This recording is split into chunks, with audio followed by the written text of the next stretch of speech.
بسم الله الرحمن الرحيم. يا أيها النبي قل لأزواجك وبناتك ونساء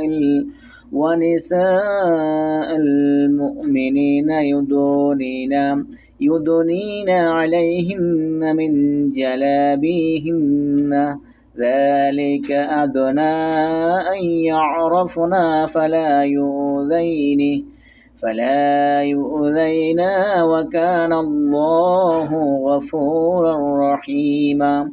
হে নবী, তুমি তোমার স্ত্রীদেরকে, কন্যাদেরকে ও মুমিনদের নারীদেরকে বলো তারা যেন তাদের চাদরের কিছু অংশ নিজেদের উপর টেনে দেয়, এতে তাদের চেনা সহজ হবে, ফলে তাদেরকে উত্ত্যক্ত করা হবে না, এবং আল্লাহ ক্ষমাশীল পরম দয়ালু।